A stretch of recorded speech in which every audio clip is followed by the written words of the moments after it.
happening over the last 15 years or so. Because overall, I mean, the things in there right now look pretty good. And, you know, to me, as somebody who doesn't really deal with this day in and day out, I'm just wondering if anything in there has, you know, stymied or prevented any growth or opportunities because of the way that some people perceived the intent of how it was written or how it was written.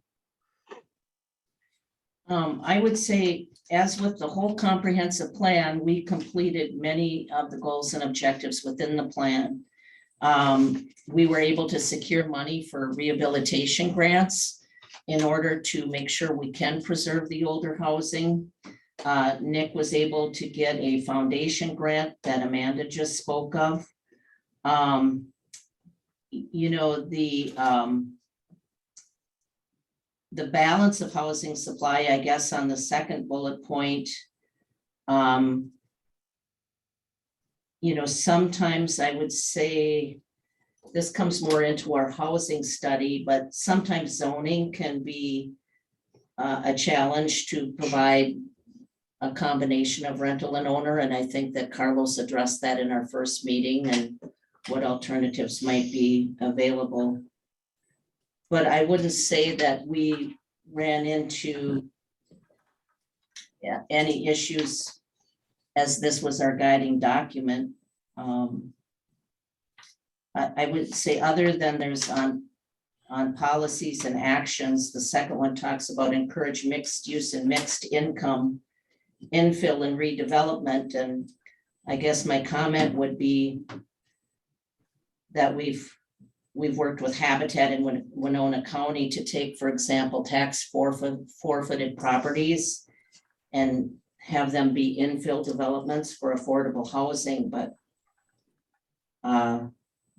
the range of affordability, the ability to address affordable housing is more challenging than it was in 2007. Nick, you would agree? Yes, Yeah. definitely. Yeah. So I guess overall with goals and objectives of number one, when we're looking at the new comp plan of preserve the integrity and character, and Amanda bringing up rehab programs and then the notes or the points of the objectives, is there anything that anybody would want to add or strike from the language in the 07 plan?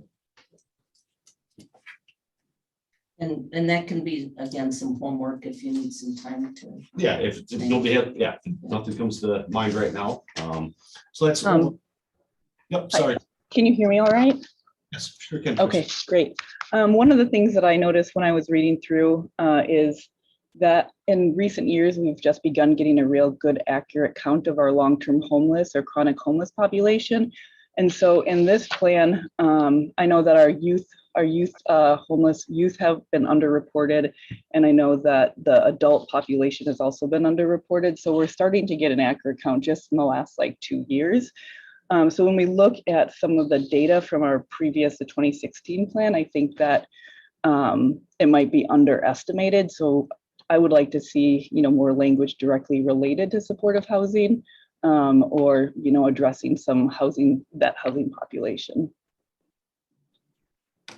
Thank you, Crystal. That's kind of exactly what we're looking for. That wasn't a big objective, or maybe it was in one of the fine pieces within that plan. And to get an idea on that, to quantify, how many homeless people do we feel that we have? Well, we have more than we did in 2007, I imagine. But, it's hard to get an accurate number because a lot of how the counts go, it's 1 day a year, and usually in Minnesota it's in the middle of winter where folks would be indoors, maybe at the warming shelter, and they just look at that little snapshot in time to be able to come up with the numbers. So do we have a guesstimate? I'm just curious. I have no idea, not at all familiar with it. Crystal, Rachel, would you like to? Yeah, I can I've got it in an email. I know that the warming center tracks the number of unique individuals served through a winter season. So the warming center is open November to March. And I want to say that my memory says that it was around like 47 unique individuals in the last season, but I want to check. on that, so I can do that real quick. I just got an email about that a little while ago, so I can do that. And I know that Catholic Charities has only been reporting for Winona homeless in the last couple years. So I know from, the plan, when they estimate how many, how many dwellings need to be built specifically for that population, and we should just maybe get those exact numbers, because I don't have them either right in front of me, but get a sense of that and see, how we could focus more in on that population, in the language of the plan at least. Yeah, the other thing I can offer is I work for the Winona Community Hub, and we work with lots of different individuals and families throughout the Winona County, and we have a specific pathway we open if someone is housing insecure. So it might be a family doubling up, it might be somebody who's in sort of unsafe or housing they don't like, but we can track the number of those housing pathways that we were able to close complete, like someone found affordable adequate housing, and the number we were closed incomplete, like someone was unsuccessful in finding adequate housing. So if folks think it would be helpful, I could get those numbers from the Warming Center and then our numbers from 2021 and send them out in an email, and then people would sort of have that reference of how many folks are kind of looking for housing and unable to find it. And obviously the hub doesn't serve every person in Winona County, so it would just be our small population, but that might give people a little bit more of a sense. Yeah, and I'll see if we can pull our numbers too of people that we were unable to find housing for through our agency as well, because it comes up a lot. So I'll pull those as well, if that would be helpful for others as well. It would be, and I think Okay. the theme, as a group that we could be pulling off of this is to, from time to time or periodically utilize local resources to be able to track and analyze underserved populations of the community and then address said needs. I mean, specifically, we're speaking about homeless population, but I believe this can be an overarching theme within the housing section of the comprehensive plan, is to utilize local resources that specialize in tracking underserved populations, and then from there to investigate and develop corrective solutions. If that seems like, if somebody wants to wordsmith that for me, but I mean, overall, how we're going about the comprehensive plan, those are the overarching themes. It's right now it's something specific, but how we broaden that out to be more encompassing. And with Winona's size and with the increase in people who don't have shelter, we have very limited places where people can go. And at least in my years here, it's something that's been talked about for a long time, but does there need to be more of an emphasis on, securing grants, not just for having a place, but also there's the whole administration side and who takes that project on and things like that. But the overall issue or goal would be to, just recognize that was maybe a missing piece in the last plan to move forward. And we have Caesar with us. Caesar's with the Winona Post. So some of you committee members, in case you're wondering, that's Caesar, the reporter who works with the city on events. Welcome. Thank you, Lucy. Hi, good morning, everybody. Don't mind me disrupting and trying to get some information here.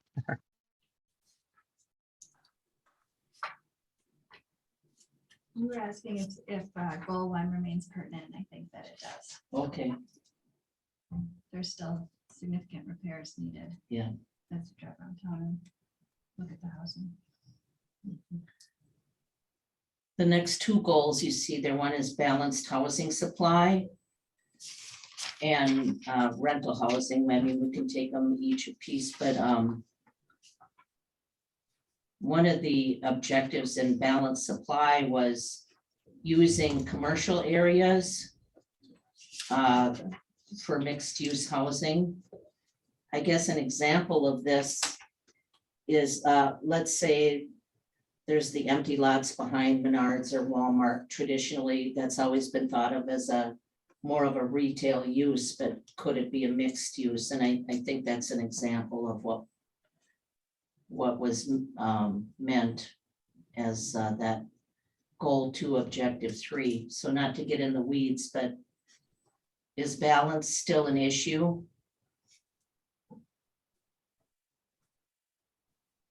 And I think balance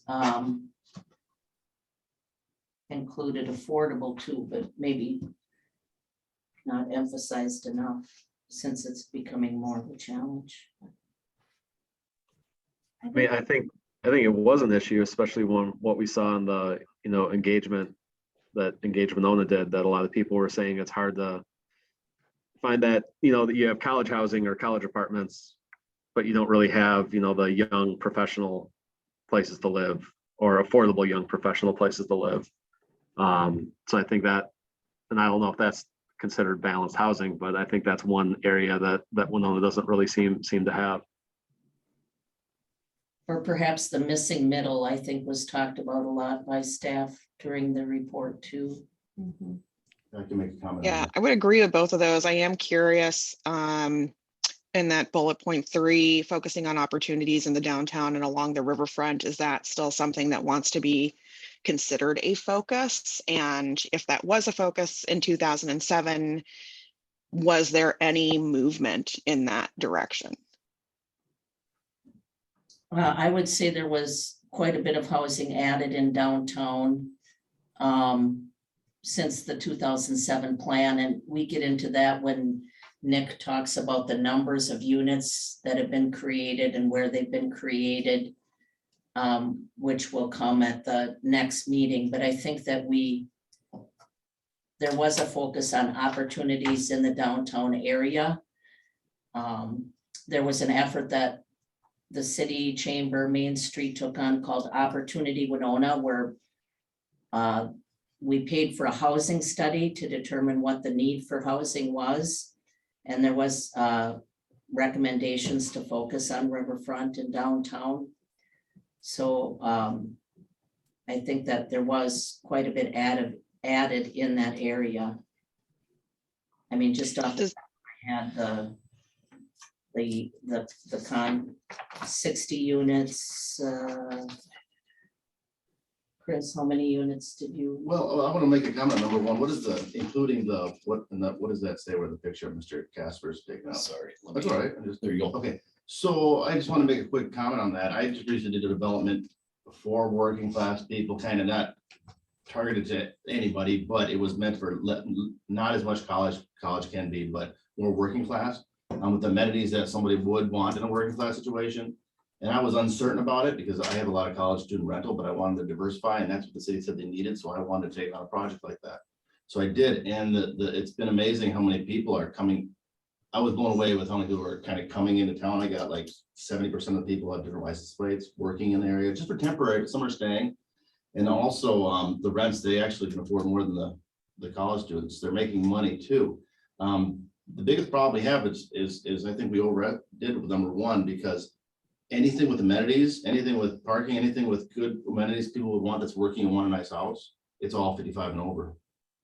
So there's no place, if you're 40 and you're coming to town to work, there's no place that you're gonna have with an elevator, with nice parking, with storage, with nice things. There's no place you're gonna have. So you'll be forced to look at college rental, and they'll say this sucks because unfortunately a lot of our college rental sucks. And so it's a problem, I think. And I think there's room to grow there. But I think that the housing, and I'm not even sure what the demographics of the baby boomers are anymore. I don't know if they're aging out of the system now, and we maybe have looked at it too much, but that's all I know. And I was amazed how many people are really kind of coming to the area, but they're leaving too. So somewhere in there, we got to figure out, how to keep them too. So What is the demographic of your renters? Are they in their 40s? I got some in their late 20s, and it's open to anybody. Like I said, we're not limited for 55 and over, but a lot of them have been coming to work I got back in Detroit working at a company. I got a guy from St. Paul that moved down here because they don't want to be there anymore, working at some companies. And companies are paying better now and they can afford it. I have, some Windcraft people. So basically in their 30s, really. Do you have to turn people down or are you full? Or? No, we don't turn anybody down because we don't advertise unless it's full. We're full. That's what I meant. Yeah. It's pretty good. But that 55 and over area is just, I think it's overtaking all the good housing, is what I'm saying. Yeah. Yeah, so that line there might be irrelevant now, number one. Was what I'm kind of getting to the point. Maybe not irrelevant, but maybe not is, You mean to including the large baby goal boom to population. objective one? Yeah, Okay. because it says, including the large baby boom population segment, and I think that might be moving Yeah, forward. yeah, I see what No. you're saying. That demographic has changed. Mhm. This is 2007, the 35-year-olds were, how long was 2007? Right. They're real young. Yeah. You know, so we weren't looking at them at all, and now they're working, some of them are working from home. I had people from South Dakota. The wife was working in the hospital, and he was selling seed still from his company in South Dakota Mhm. in the apartment. And so, you know, those are, and I was just blown away by all that, you know. So Do we have any idea of what our vacancy rate is for the 55 and older units? Any just general idea? So we had a housing study done in 2016. So most, Yeah, I was just wondering currently. yeah, but we can get the 1920 American Census data for you to provide that. We typically have had low vacancy rates. I do know that the deeply subsidized housing vacancy rate is 0. In other words, it's very challenging for anybody who needs help. Those units we need more of. And that really depends on federal and state funding often, so. The Winona County profile that was put together by the Minnesota Housing Project reported that we were 1,000 units short of affordable housing for extremely low income individuals between ownership and rental. And that's a more recent number. Yeah, that's a 21 statistic. Okay, And then when we work with older adults, the ones we work with are the ones who have maybe $1,000 a month in total income. And so they can't afford those units because a lot of times senior rentals are $5,000 and $6,000 a month, especially if there are assisted living or sure. concierge services that they can add on. So if we were to leave something related to senior housing, it might be more specifically To those lower low-income income, seniors. lower income. Yeah, and just fixed income. I mean, if someone's only income is social security income, then there's nothing. Yeah, that's- no, and I do have some people like that too, because ours are half the price as 55 and over also, because they must have a different subsidy. They must have other things there. And I will say that new construction costs will make it impossible to build anything new that would be even affordable to people coming into town, working class. I mean, it's impossible to build affordable right now, no matter what class of demographics you are. And that's a problem. I can tell you that our construction costs are about $200,000 for a small single family house, and that doesn't include labor No. because our labor is volunteer. So it's really high. So part of the problem with both 2 and 3, both rental housing and balanced supply, is the cost of construction. That's Yes. a challenge. Okay. Amanda and Chris, how does the cost of new building right now relate to the cost of rehab? And how has that changed since the cost of materials has gone up so much? I mean, one thing that I can think of off the top of my head, perhaps it made sense 10 years ago to just construct something new because it wasn't. Carlos, you're kind of fading out Carlos, you're there. cutting out. Oh, I'm sorry. How about right now? Can you hear me? Yeah. Much better, thank you. All right. So my question was for Chris and Amanda, just if you could talk a little bit about what you think the relationship between cost of new construction versus rehabilitation is, just given the current cost of materials and construction. I could see maybe 10 to 15 years ago where it would cost a lot to rehabilitate a unit, so maybe it made more sense just to construct new. Has that changed now? Like, is it starting to tilt maybe a little bit more towards rehab in terms of costing more to do new construction, or how do the two relate now? Well, from the Habitat for Humanity perspective, when we look at rehabbing a house, we try and bring it up to a level of meeting the Minnesota Green Community Energy Standards. And so we usually take it right down to the studs. And after you look at the purchase price, even if it's low, then the cost to bring it to code and energy standards, it's still really high. So on a smaller scale basis, doing repairs to make things basically safe is a lot more financially doable than a total rehab. But when we're looking at rehabilitation for an ownership situation, our investment is sometimes higher for a lower quality outcome, just when you include the purchase price of that original structure, trying to bring it where it needs to be. So when the city did rehabilitation, Nick, you know, we put about 20 or 22,000, we wouldn't be going down to the studs, but you know, that helped, but that cost has gone up too, but at least. Correct, yep, and with those programs, for the city programs, we would be able to make loans for $22,000. Generally, we average job scope, replace a couple of entry doors, replace about 8 windows, maybe a furnace or put some insulation in, and the $22,000 is used Yeah.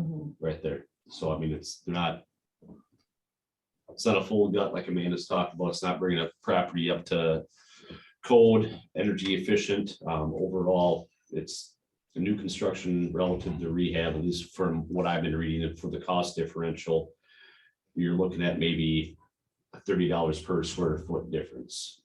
Favoring New construction versus existing property, but gutting it down to the studs and rebuilding, which is more expensive, so.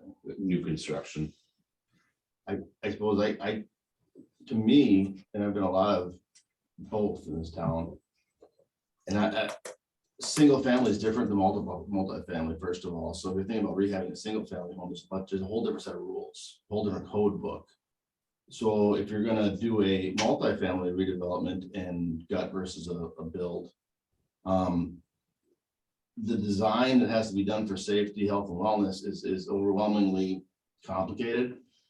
And so it's very, very expensive to take a structure that's existing, change it all for structural safety and firewalls and plumbing and everything. And so it's vastly more expensive to rehab for multifamily units than it is to build new, because build new, you just go off plan and do it, and it's good, and it's done. The labor isn't intense there and the design and the cost of, say, architects is just incredible because of firewall issues and separation issues that are required by code, which you cannot change. You cannot, you have to follow the code for building.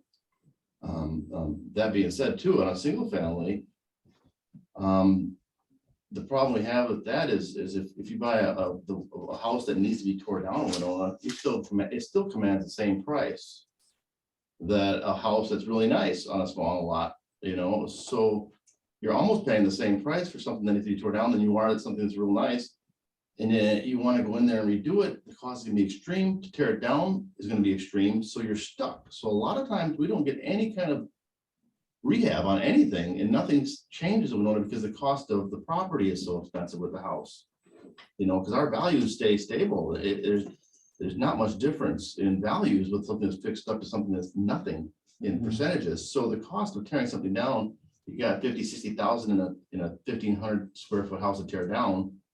And then you're good, but you still got $50,000. It takes all the, it's a considerable amount to put on top of something for construction. So really new is certainly cost affordable, is to my mind, my experience, a lot more cost effective. But the problem is where you're gonna find a lot, and where you're gonna find a lot that doesn't have a house to tear down, and everything's built before 1974. So then you're into lead-based paint issues. You're into all kinds of things that cost a lot just to get it certified to tear it down. So you're gonna, so that's a problem. Is what to do with these old houses, and how to get a partnership with the city maybe to help take them down. How to cover that cost because of it costs a lot. So that's all I can say about that. I have a question about that. When you say multifamily units, are you talking about larger ones or smaller ones? Like taking an older home and converting it into a triplex as opposed to 10 units or something like that? So after you go from a single family to a duplex or something, there's different codes for safety and separation. 3 units is considered residential. After 3 units, it goes to a commercial level. And when you go to a commercial level, there's significantly more things you have to do.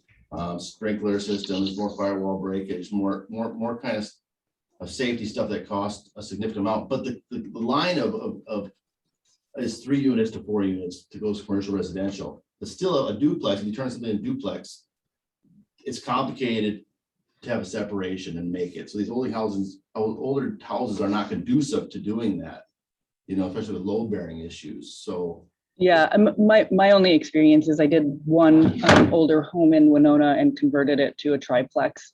And it was my only experience doing that. So that's why I was wondering, like, we could, you know, triplicate, if we can keep it into that residential zoning, we could triplicate the properties that we have, the units that we have in Winona, by taking older homes and doing that into the residential based on, you know, we'd have to look at coding, but in codes and what the city could do to provide assistance in those areas. But that could be a way to, one, deal with the older homes and provide, you know, more units in the core of Winona. If the city, you know, has this as one of their objectives to assist homeowners to do, you know, just that, to cover some of the costs that you're talking about, Chris.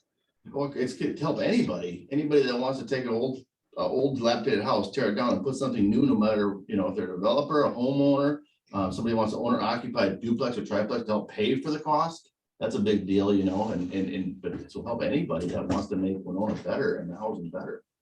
I don't know if it would help at all, but we're currently doing a small house down on High Forest Street and we paid $37,000 for it. It's sold, we're not done for 150, and honestly, we're not gonna make much of anything on it. But it's sold and it'll be a really nice house. So that kind of gives you, it was taken down to the studs, new roof. I mean, everything is new in the property.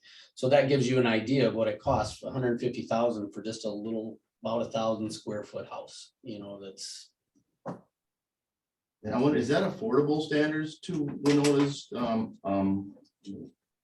whatever Winona's affordability is 150,000, which is probably about $1,000 payment a month, maybe 1,500, maybe 12. So affordability is interesting, and I think that Nick at a future meeting is going to talk a lot about that, because it's really based on 30% of your income.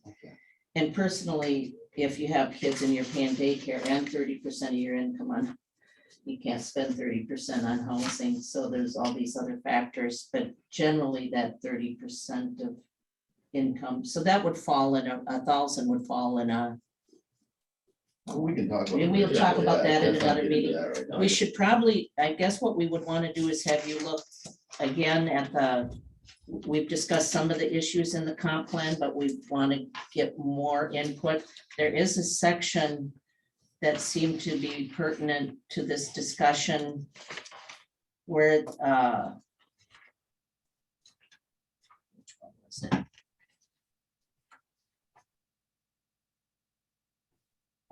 Encourage mixed use, mixed income, infill and redevelopment. That seemed to be a topic in there to take a look at, but we might want to transition over to the engagement and what we heard from people and what you all feel when you're looking at these answers from the engagement of what people feel should be things that are addressed. What your thoughts are on that, and Nick can lead that discussion. Luke or Carlos, while we're doing that, is there can one of you bring up I think it was shown to the steering committee, and it was different styles of neighborhood housing where you could increase density to make it more affordable.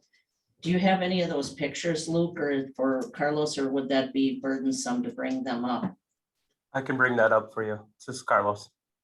Okay, well, we're talking about the next piece. So our next piece, this was a handout in our first meeting. The cover page said comprehensive plan update housing and neighborhood subcommittee. And then page 2, we have a heading of housing and neighborhoods. And these are comments and ideas that were generated through the work by Engage Winona and from the public. So if it's all right with folks, what I'd like to be able to do is issues and ideas. Number 1, housing choice is to be able to capture anybody's thoughts or ideas of your own, or comments relative to the 4 bullet points, which were the overarching themes within housing choice.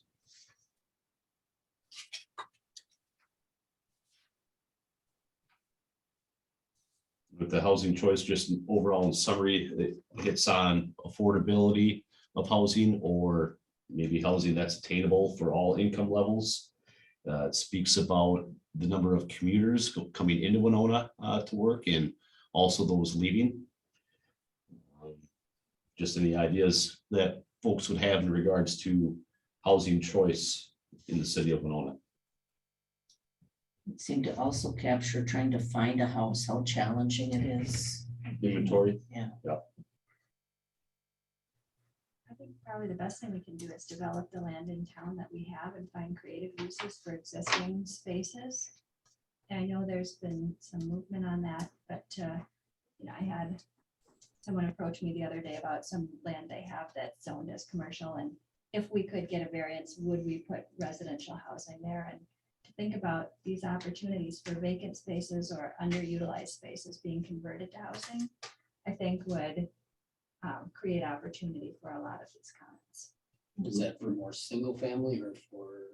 multi? Yeah. When people approach me, they're usually thinking 1 to 4 units. We've built twin homes and we would consider doing a small condo with 4. Can you put residential and commercial? Would that require a change of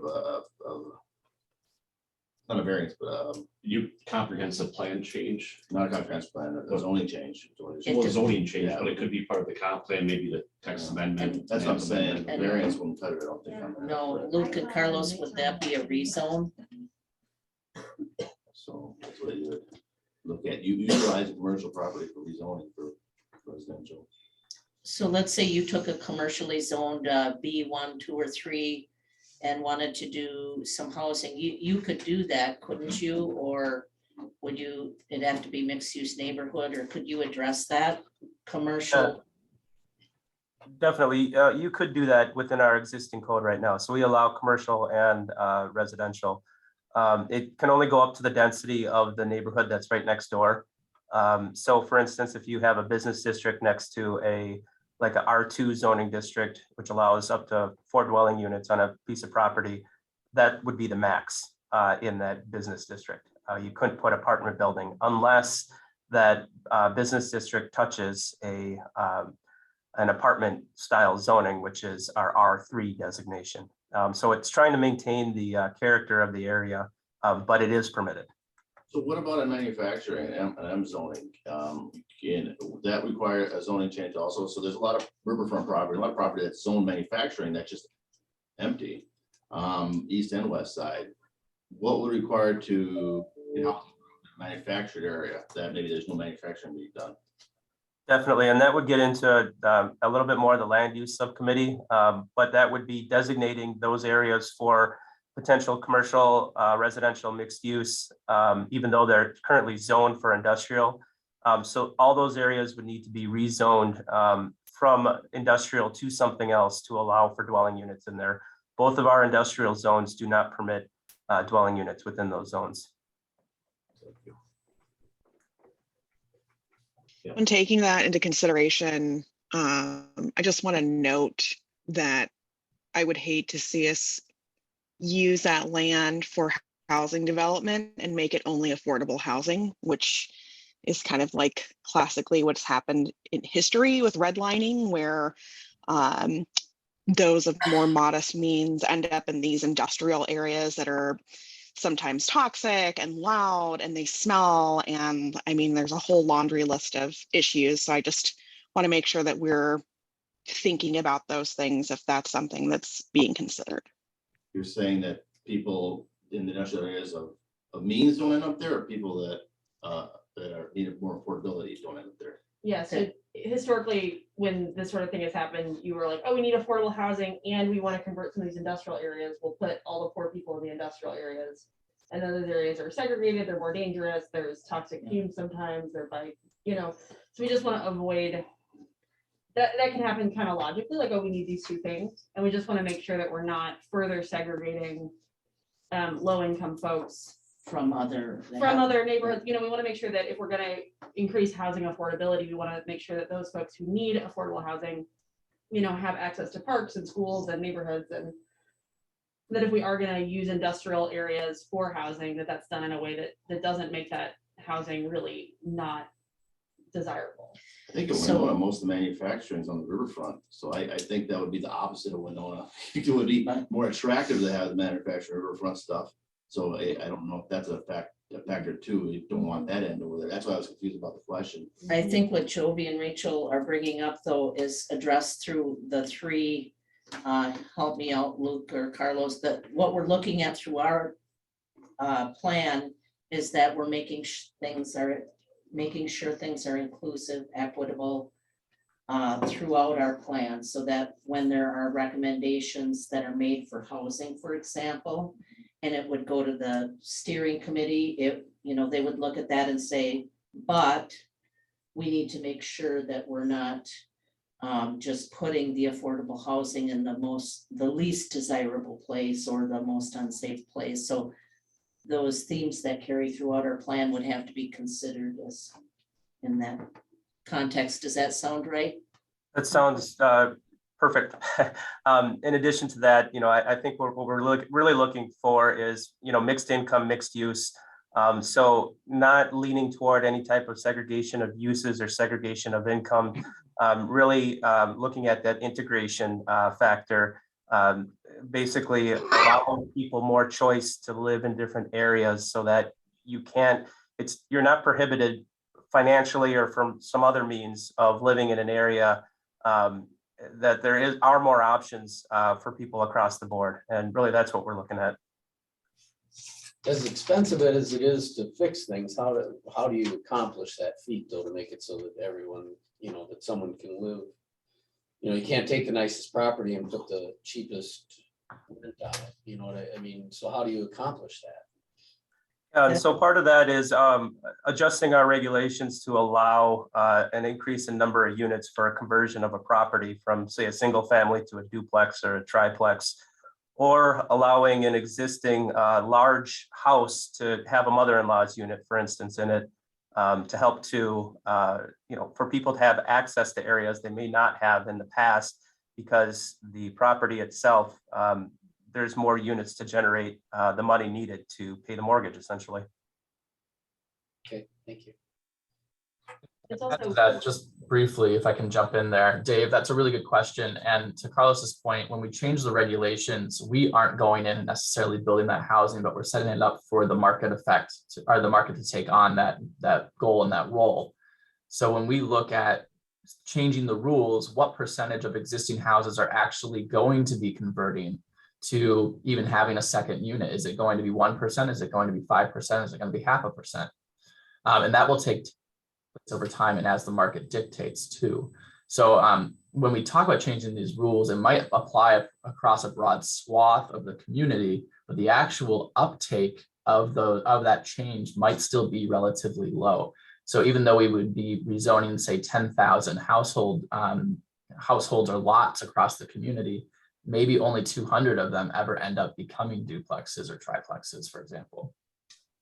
I think so one of the challenges you're gonna face in Winona with that, talking about land use is you own the whole east end for multifamily, you can't put a duplex on a 25-foot lot because That's, of firewall. So you gotta look at saying, well, how can we encourage people to buy 2 lots?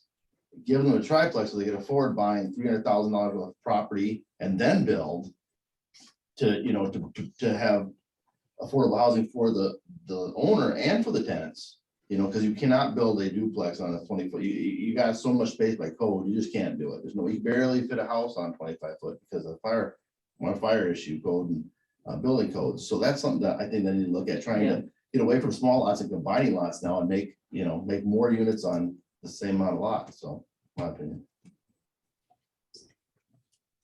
And, the other thing you're reading about how so many houses have been, single family homes have been converted to student housing. I would say that the reverse is actually happening at this point. And, I have no way of quantifying how many houses have happened, but I would guess probably in the last 2 years, 100 easily. Well, a 3-bedroom house or 5-bedroom house was worth a lot in the area for student rental, was worth more than a single family home. Now, a single family home for a family will pay more than an investor will for a 3 to 5 bedroom. So that it is turning by natural forces and which is a good thing because they're back in the neighborhoods now. So that's happening big time. So the other thing that, happens when something like you built, that opens, unless someone out of town moves in, but that also opens up maybe a less expensive apartment that someone else, was living in, but I can afford and I'd like a newer one. So, that helps. Everything we add helps and so maybe that addresses that, but I would say definitely the college housing has definitely started to go the other way rather than growing.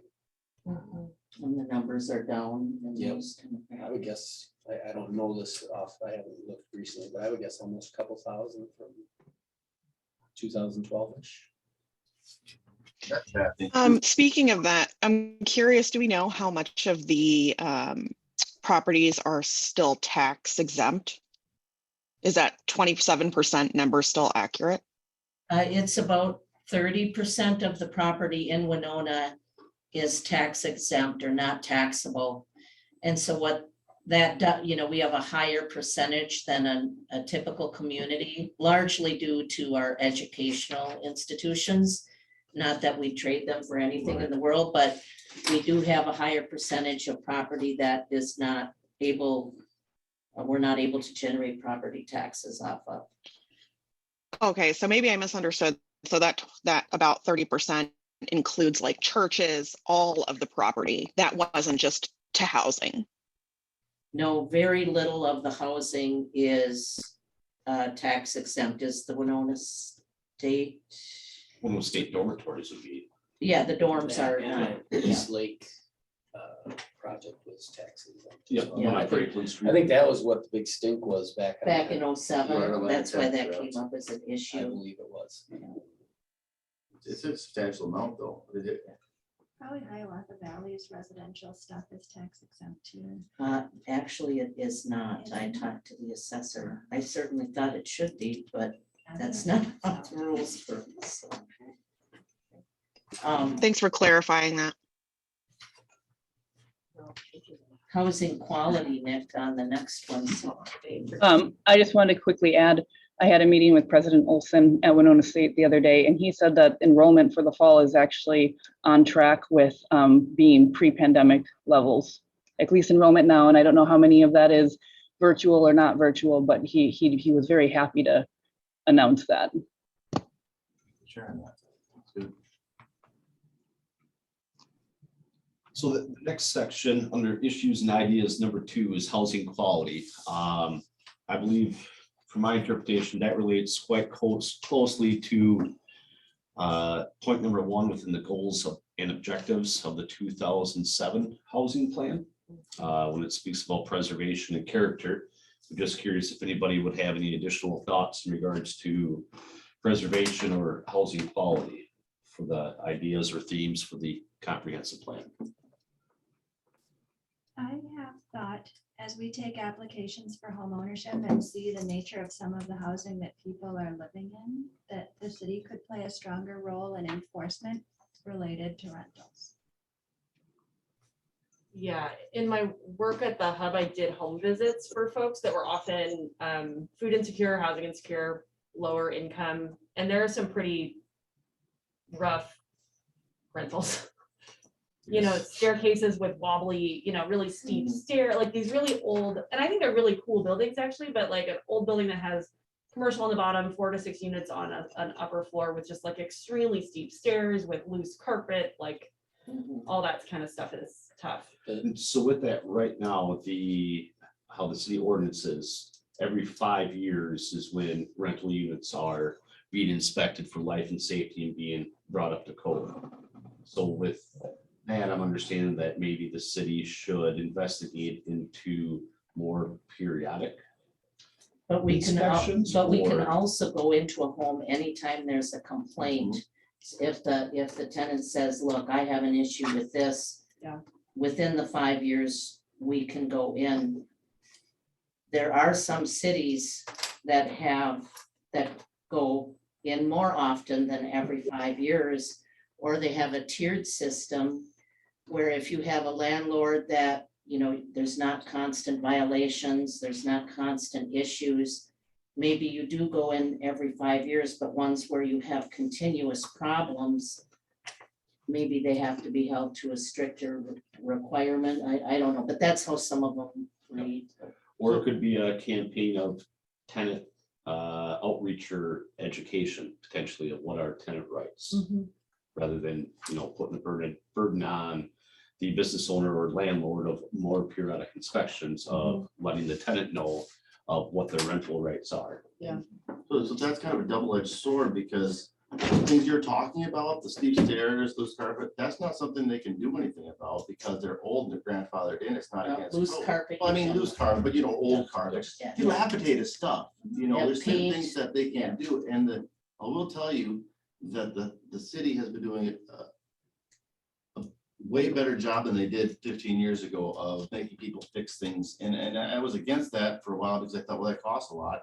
But now I'm going, well, everything's looking better and they're doing a great job. So they've been doing a great job of that and enforcing it too.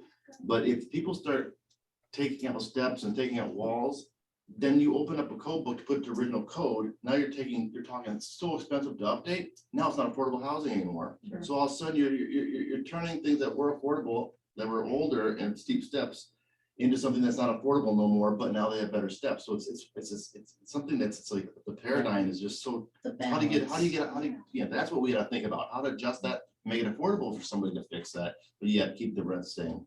It's where there's like a mold situation, or where the stairs, somebody falls through a stair trying to go up the stair That's a and little has different an story, though. injury. Or where bricks are falling off the house into the yard where people play. Or when there are heating units in a living space that say danger, don't touch, because the whole unit becomes hot. Things that are That's just where we need to be. actively unsafe. And the complaints I get when I read these applications, I wish I could share them with you so that, because you are clearly, having reputable places. And so that's a thing. And the tenants' rights, I talk to people about exercising their They're rights. scared. They're too, Yeah, because There. if they experience retaliation, if they get blacklisted, if somebody says, hey, don't rent to that person, they'll report you. So people just live with stuff and they won't make a complaint until they buy something, then maybe they will, but then usually they're just so relieved to be done that they still don't follow up. One, I was having I got an email that I haven't done anything with, but just talking about lead abatement. I know the Minnesota Department of Health is focusing on giving money for lead abatement projects. And this guy from the Minnesota was sort of looking for ways it's specific to southern Minnesota, and has inroads in Rochester, but didn't have much going on here. So I can forward that on to folks. I think if there's Minnesota Department of Health money to deal with lead paint issues, then if we can funnel that to landlords to make sure that money is getting the right places, stuff like that can be helpful too. Yeah, just overall with the contact there at MDH for the Southeast Minnesota Lead Hazard Reduction Program. Yeah. I've had plenty of conversations with, I forget this first name, either which way.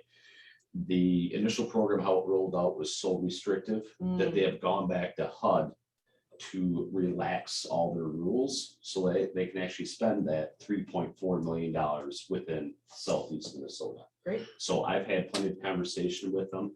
They've expanded that program or extended the program through December of 24. Oh, great. I'm awaiting word back from Minnesota Department of Health that HUD has accepted their amended terms to their funding agreement. Okay. Because literally the red tape and the rules that they have tied to this program, there is no contractor in Southeast Minnesota that is going to do that work. Yeah. So it's very restrictive. It's really hard to find folks that'll work with lead paint at Yes. all. Yep. Sure It's is. expensive. Yeah. And they get certified. It's very expensive to get certified just to do that, And there's only 3 lead inspectors in the whole state of Minnesota. Sorry, my kid just had lead poisoning. No, and we had a program at one time for kids who did test positive, and we could go in and help fix up the homes. It was real successful, but the rules were not as restrictive as they are now as far as contractors who could work on it. And just like all of our rehab, we've just gone through a time where people don't want people in their homes because of the pandemic. And then secondly, the contractors are so busy, it's hard to get contractors to do rehab work. That's been a challenge for us, I know. Yep, you need to roll, and with respect to everybody's time, I'm gonna summarize up for the end here for everybody, and thank you again for your time today. So off our first review that Lucy was going through with the housing plan from the 2007. We made it through the first two goals of it and objectives. The next one, point number 3, I believe, was rental. And the goal ends on point number 7 of housing. If individuals by our next meeting, which we'll still set that date and time before we exit this meeting, if you're able to review that and provide city staff with your thoughts, that would be great, along with the engagement piece that we're just most recently speaking about, points 3 through 5, if you will, historic neighborhoods, affordability, which we've touched on housing equity, which we've already touched on. But if anybody else has any other thoughts or ideas or overarching themes that you believe should be part of the city's comprehensive plan, I would greatly appreciate that input. Off our agenda, we just had a couple more items. And we just covered the biggest one, would be setting our next meeting time, which if Wednesday's at 9:30, if that works out for everybody, could we look at potentially June 15th?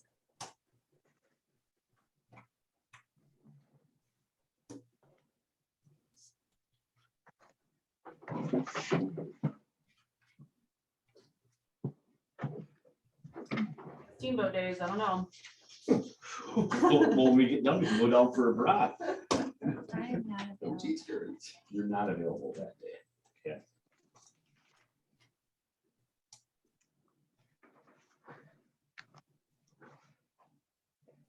Does the 15th not work for anybody else at 9:30? Works for me. Just to add a note, one of the other committee members cannot make a 9:30 in the morning meeting. He would prefer after 4:30, but I don't know the rest of this group.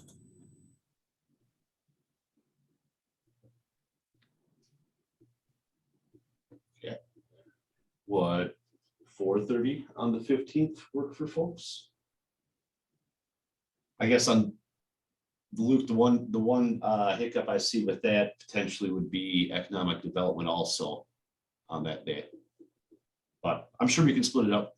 Lucy can take care of economic development and I can lead out housing. We can make that happen. If 4:30 works for folks on Wednesday, the 15th.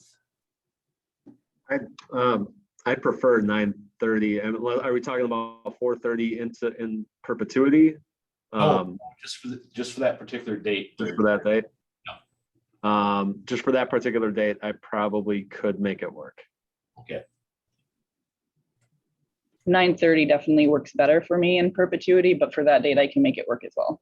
Okay, so we'll go for a one-time show, June 15th at 4:30 in the afternoon. We'll send out Zoom. We'll presumably meet in this room again. So we'll get that set. We'll get all the items that we spoke about today out on the website. And the other part that we had on the agenda, I'm just gonna run through quick just for a couple minutes, is that Lucy put together a synopsis that we'll have on the website of what the 2016 housing study was all about. Carlos, could you pull up that one pager for me, the development one pager? And then after the housing study, at that point in time, Mayor Peterson appointed community members to the housing task force. And so there's a 2-page little summary of what the goals and objectives of the task force was. And then from there, part of the task force was also tracking development. So what page that we'll have available on the website would be, I'll just state, for example, that within the housing study, it noted from 2016 to 2031 that we we needed 333 market rate rental units. And so I've tracked that through September of last year, where in that time, we've created 271. So, yeah, and there's a little graph there. So there'll be a table out there and a graph. It'll show the different types of housing categories that were identified within the housing study and the projected number of units demanded by 2031. So for anybody that is curious of where we are to meet those goals, that information will be out there.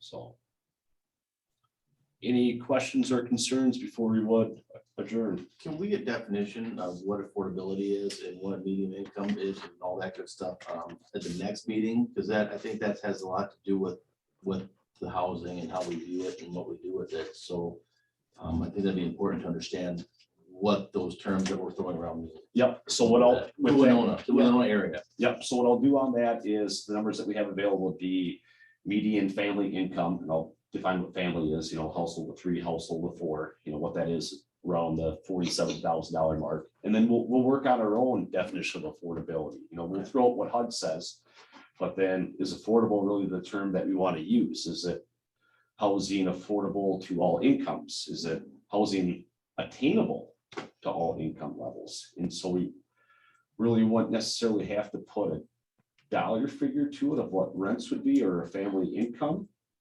but just overall that we need enough housing choice and options that people of all income ranges are able to attain safe and affordable housing.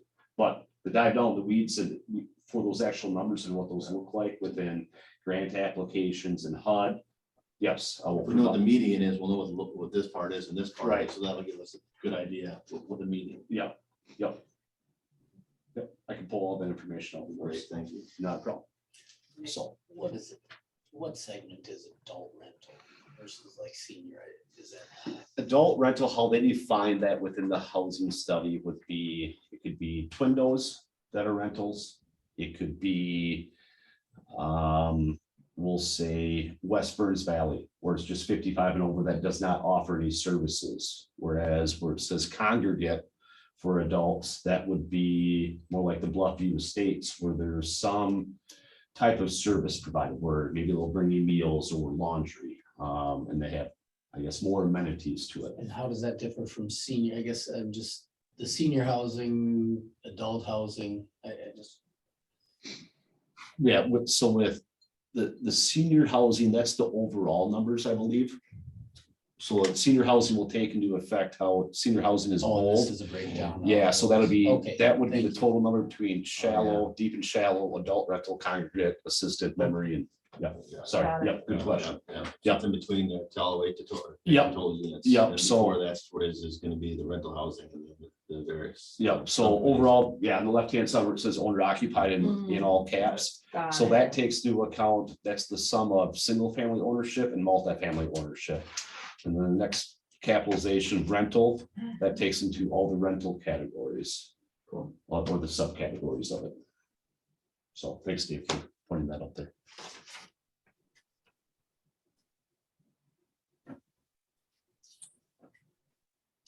All right, if there's no other questions or concerns, city staff will get all this information out on the website. I'm sure we'll have an email out to you also, just providing links to the website. And again, if there's any questions or concerns, please contact myself, Carlos, or Luke. Other than that, thank you for your time again. Thank you.